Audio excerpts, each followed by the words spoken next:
Hello, this is TVWAN News. Thank you for joining us.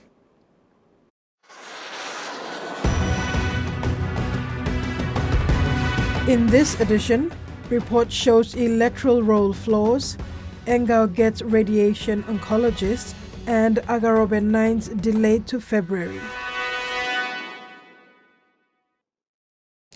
An Australian National University observation report conducted in the 2017 national elections has indicated that the flaws in the electoral roll significantly affected the quality of the electoral process. The report stated that 2017 elections did not improve from the 2012 elections. The 2017 observations made in all 4 regions and in National Capital District with a mix of urban, rural, open and provincial electorates observed. These including 69 of the 111 electorates with detailed study of 44 electorates and detailed observations at 945 of the 10,825 polling stations nationwide. According to the report, the 2017 elections witnessed a marked deterioration in the overarching election environment. Serious irregularities, including voter intimidation, personalization, underage voting, multiple voting, and proxy voting, were identified to a greater or lesser extent. Electoral misbehavior and malfeasance, as noted in relation to both the 2007 and 2012 elections, continued to flourish in 2017, facilitated in large part by the poor state of the electoral roll. Moreover, the report highlighted that many citizens were not provided genuine opportunity to register to vote. Also, many citizens were not provided reasonable opportunity to inspect the electoral roll prior to or during the election. Furthermore, it said the poor state of the 2017 electoral roll created such angst, disaffection, and marginalization that it influenced almost every other aspect of the election. On the other end, Prime Minister James Marape says the PNG EC will use data from the 2011 census to update the 2017 common roll for the upcoming national elections. The experience of the recent Mosby Northwest by-election, where many eligible voters missed out, points to the credibility of the 2017 roll. Freddie Moe, TV1 News. Oncology Mining Limited has announced the resignation of one of its directors, James Byron Chan, after serving more than 3 years on the OTML board. Mr. Chan, who was also member of the OTML board's Audit and Risk Committee since his appointment on the 1st of August 2018, submitted his resignation on Sunday, January 16, 2022, to contest the national general elections in June this year. OTML Board Chairman Dr. Roger Higgins said Mr. Chan served the board with integrity and due diligence while providing valuable support and knowledgeable input to the board's Audit and Risk Committee during his term of service. Mr. Chan is a former Member of Parliament for the Namatanai Open Electorate and a former Minister for Mining. In 2011, he was appointed as Minister for Mining and held this ministerial portfolio for 6 years until the 2017 general election. The vacancy on the OTML board left by Mr. Chan will be filled pending an appointment by the Kumul Minerals Holdings Limited. Sir Peter Ipatas, Governor for Enga and leader of the People's Party, has endorsed 2 members into his party to contest the Thalassia open seat and Kandrian Gloucester seat in the coming national general elections. Sir Peter made the announcement at the Mutterville Stadium, West New Britain Province. Enga Governor Sir Peter Ipatas was given a traditional welcome by the people of West New Britain. He was received by Governor Sasindran Muthuvel and Thalassia MP Francis Maneke. During his 2-day stay in Kimbe, Governor Ipatas endorsed local businessman Freddie Kumai to contest the Thalassia open seat and Tony Puana to contest the Kandrian Gloucester seat in the 2022 national general election. Governor Ipatas gave a brief history of the People's Party as he believed it was important for people to know how the party has come over the years. Newly endorsed party member Freddie Kumai said his team is ready and committed to promoting the party's policies. Education has always been Sir Peter's focus and that of his party for as long as he has been in politics. Contesting member for Kandri Gloucester Open, Tony Puana, has been away from politics for 10 years and has observed that there is a leadership crisis in that there is a lack of quality leadership. Puana said a quality leader must first fear God. He encouraged the people of West New Britain to vote wisely in this election. Governor for Jiwaka, Dr. William Tongab, and other party members accompanied the Enga governor to Kimbe. The body of 17-year-old Pagis Labi from Yamis Village, Raikos district was found on Madang's Peak Island on Sunday, 23rd January. Labi was a victim of sea piracy with 7 others while traveling back home. They were held up at Tabali Point. The boat's skipper managed to get away and swam ashore on Basamuk. He shared the information with Madang police and he was rescued. A very weak Ismail Simea was assisted to the Modilon General Hospital for medical attention. While Labi's body has been found, a woman and her 6-month-old baby are among the 6 still missing. Madang PPC Mazuk Rubiang said a search party is out looking for them between Madang Town and Saido. PPC Rubiang stressed that they will need more support with fuel to continue the search. Fuel and bad weather conditions have been their biggest challenge since search began last Thursday on the 20th of January. TVWAN News continues after the break. Stay with us.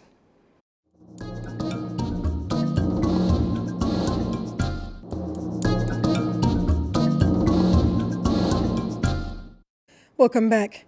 The Angao Memorial Provincial Hospital finally has a radiation oncologist on site.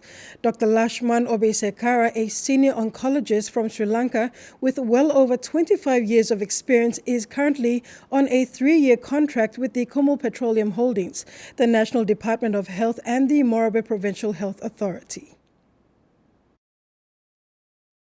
Morobe Provincial Health Authority CEO Dr. Kipas Binga said Engau used to host the only cancer service in PNG until a lack of specialists and equipment forced Papua New Guineans to dig deeper to send their loved ones overseas for treatment. The recruitment of Dr. Lakshman Obesekara, a senior oncologist from Sri Lanka with well over 25 years of experience, serves as a small step towards revitalizing PNG's much-needed cancer service. Slowly, government and the country is putting all those systems in place, and that's perhaps also one of the major reasons why it took quite a while for the radiation source to come in. With the radiation oncologist on site, the Provincial Health Authority aims to bring in a medical physicist. Before the first quarter, we should have the patient coming here, so that now will enable the radiation source to come in, because as part of the IEA, International Atomic Energy requirements, to have those kind of technical people on ground. So we're working around that. We hope that should, now that the radiation oncologist is in, that should speed up the process a bit for us, because he's a very technical person and he knows the stuff that he needs to do. So from the management side, we've already said what we wanted to say and what is expected of him to deliver to us, and that is ongoing, and we appreciate him coming over. Dr. Obesekara has about 10 years' experience as a medical doctor and almost 20 years now in oncology. He will work as a radiation and medical oncologist, specializing in radiotherapy and chemotherapy. Salome Vincent, TVWAN News. West New Britain Governor Sasindran Muthuvel has urged his people not to use issues affecting them for political point scoring. Governor Muthuvel made this call after he received a petition from the people of Makasili in the Hoskins area about the deterioration of an important road link. Governor for West New Britain, Sasindran Muthuvel, has explained that the Koimumu-Hoskins section of the road is a national road and the government has allocated about 4.5 million kina for the maintenance of the road. He says the provincial government under the PSIP also allocated 1 million kina as counterpart funding with the Department of Works to fix the road. Mutuel also clarifies that the provincial government couldn't fight with nature, especially sea erosion that is eating away parts of the road. Digawana says this after a copy of the petition by the people of Makasili in the Oskins area was given to his office to address the matter. We do share the same sentiment. One time people blomilo dishla Ward 7, Ward 8, Ward 9. One time all gata traveling public also me too feel terribly guilty na helpless lo time mipla travel go come lo haplo koimumu galilo lo sampla program na dishla. But dishla road me like top clear also memi even as we speak national government is selling 1.4 million kina underneath lo PIP program specifically for Hoskins Koimumu road. So this la road am Talasia DDA am receive him na just as of last week am Talasia DDA am approve him too low continue low work lo this la road close to 4.5 million something low address him this la Hoskins Koimumu road through this national government's PIP funding. Mutuel says the Minister for Environment and Climate Change, Vera Mori, was notified. He says Mori has made a commitment to inspect the area in the near future. The governor asks that the people produce a detailed petition so he can table on the floor of Parliament. So also people are totally ignoring this road. Issue na challenge how much money I'll spend him finish law, stop him this sea erosion. I'll know come up him successful because one legally something where provincial government or provincial works he got expertise. You mean need him big resources now proper expertise law addressing this climate change. Mutuel made the point that climate change issues must be addressed collectively. Freddie Moe, TVWAN News. You're watching TV1 News. More stories after the break.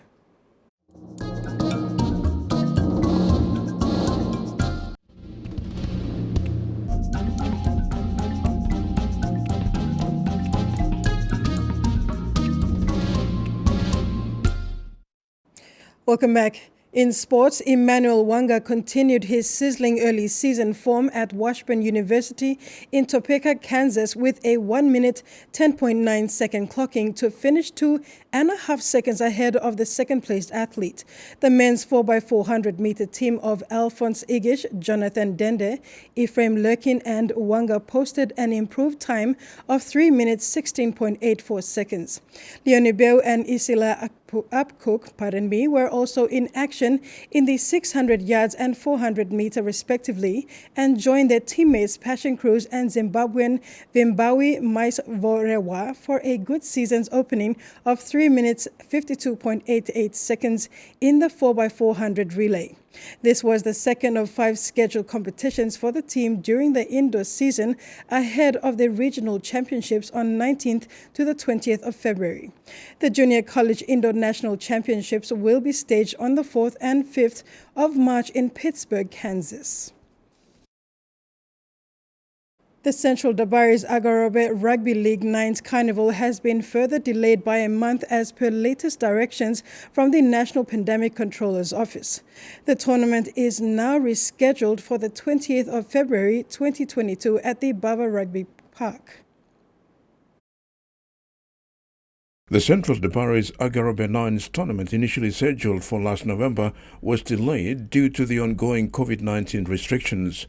While regular dialogue between Governor's Office and the Pandemic Controller's Office has been ongoing, Program Coordinator Indy Verena said after consultation meetings with all zone coordinators, the decision was made to reschedule the 9th Carnival to start on the 28th of February and end on the 4th of March 2022 at the Bava Rugby Park. We've decided that we are going to defer the 9th Carnival. At the same time, our registrations will close on the 4th of February 2022. Okay, so that's one of the major announcements I wanted to make today. Meanwhile, our Central Dabaris Board has already submitted to the new capacity team for blanket approval on all our events for the season. The tournament, now into its second year running, was an initiative of Central Governor Robert Agarobe to engage youths from rural Central to come out and expose their raw rugby talents. While there are major cash incentives up for grabs, Verena is now urging all interested teams to register. Registration deadline is 4th February 2022. 20,000 kina in cash prizes will be up for grabs for the tournament. Now the program is sponsored and supported by our very good partners, Goodman Fielders International, through the brand Scale Rise, and of course our good governor, Honorable Robert Agarobe. Terry Longwood, TV1 Sports. PIH PNG Under-19 Garamut suffered another humiliating loss last night at the hands of heavyweights Pakistan. PNG were all out for 50 after 22.4 overs, with fast bowler Muhammad Shehzad taking 5 wickets for 7 runs. Pakistan put up a spectacular performance to bowl out PNG for just 50 runs and then chased down the target in 12 overs. Pakistan Under-19 won by 9 wickets with 228 balls remaining. The match rounded out the group stage, Group C, ICC Under-19 Cricket World Cup 2022. Garamut selected to bat first, and the move looked like a masterstroke. After 8 overs, the new opening pair of Christopher Killapat and Boyo Ray stood at none for 22. Living well, playing straight and pouncing on the loose ball, the pair had Pakistan physically and mentally frustrated, and for a moment it looked like it would be game on. Unfortunately, it was the only real highlights, as things fell away rather quickly after that. The Garas will now compete in the plate competition, which is the playoff matches for ranking slots 9 to 16, providing them with 3 more opportunities against quality opponents. It's a tough assignment, first up taking on the host and ICC test-playing full member in the West Indies. The boys have learnt a lot from this encounter and hope to use this experience to better their skills and knowledge. Terry Longwood, TV1 Sport. And that ends another edition of TV1 News. Remember to apply the following simple measures to prevent transmission of the coronavirus. Regularly wash your hands with soap and water, cough or sneeze into your elbow, and exercise social distancing. If you are feeling sick, please stay at home. You can also call the COVID-19 hotline number for more information or assistance. Thanks for watching. Bye for now.